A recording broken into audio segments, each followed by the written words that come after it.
सात संगत जी, सत्यनाम वाहिगुरु जी।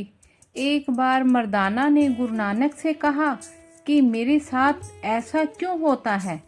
तब गुरु नानक जी ने कहा कि जब हमारे साथ अच्छा होता है तब तो हम भगवान का शुक्रिया नहीं करते, और जब बुरा होता है तब भगवान को दोष देना शुरू कर देते हैं।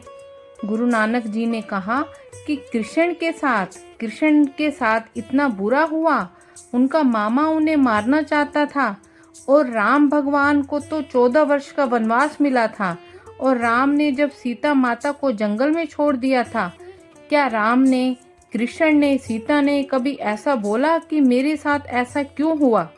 गुरु नानक जी ने कहा कि कर्मों के फल तो अवतारों को भी भोगने पड़ते हैं। चलिए आपको साखी के माध्यम से समझाते हैं कि मेरे साथ ऐसा क्यों होता है। एक बार की बात है कि एक बहुत अमीर आदमी था। वह अमीर इसलिए था क्योंकि उसकी एक बहुत बड़ी और काफ़ी सफल कंपनी थी। उसके पास कहने के लिए तो सब कुछ था, लेकिन वह दूसरों को अपने आगे एकदम तुच्छ समझता था। वो अक्सर बेवजह ही अपनी कंपनी के मैनेजर को और बाकी लोगों को गुस्से में डांट दिया करता। एक दिन ऐसे ही छोटी मोटी बात पर उसने अपनी कंपनी के मैनेजर को बहुत खरी खोटी सुनाई।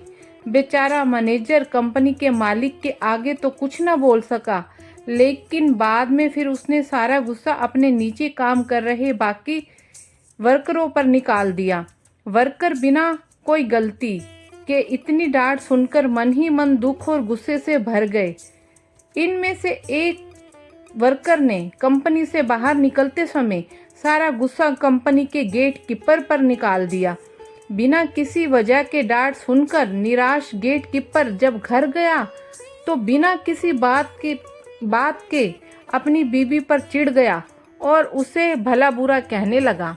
गेट कीपर की बीवी ने अपना गुस्सा अपने टीवी देख रहे बेटे पर उतारा और वह बोली, पूरा दिन टीवी देखता रहता है, काम धाम कुछ करता नहीं अपने, और ऊपर से उसे 2 थप्पड़ लगा दिए। मन ही मन गुस्सा दबाए गेट कीपर का बेटा स्कूल जाने निकला, तब बेवजह ही रास्ते में खड़े कुत्ते को पत्थर मार दिया। कुत्ता वहां से डरकर भाग रहा था।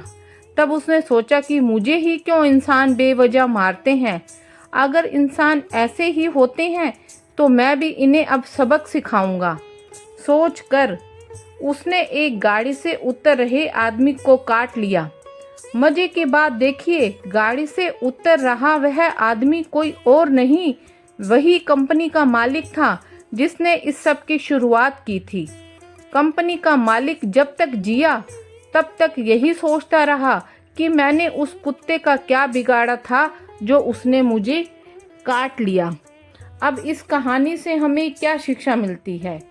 इस कहानी से हमें यह शिक्षा मिलती है, दोस्तों, हमारे जीवन में जो भी घटनाएं होती हैं वह किसी न किसी तरह हमसे जुड़ी होती हैं।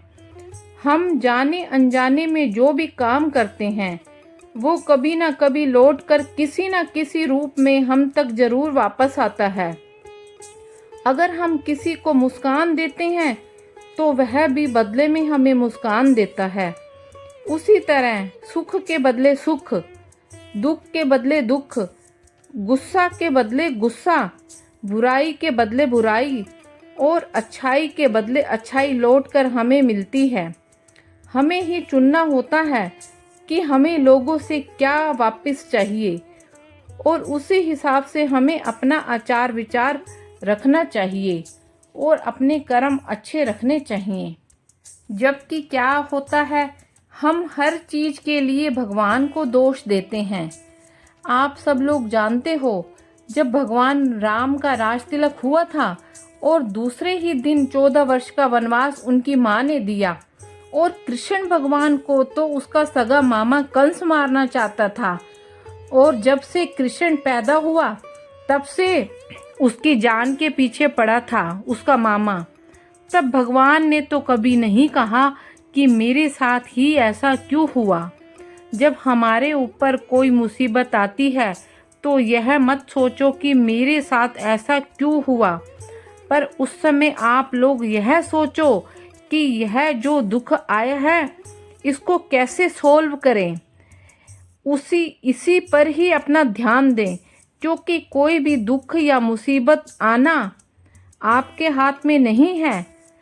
मुसीबत से लड़ना हमारे हाथ में है कि हम उस मुसीबत से कैसे बाहर निकलें। और एक चीज़ हमेशा याद रखिए, जिंदगी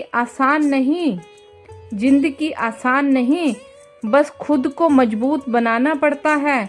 सही समय कभी नहीं आता, बस समय को सही बनाना पड़ता है।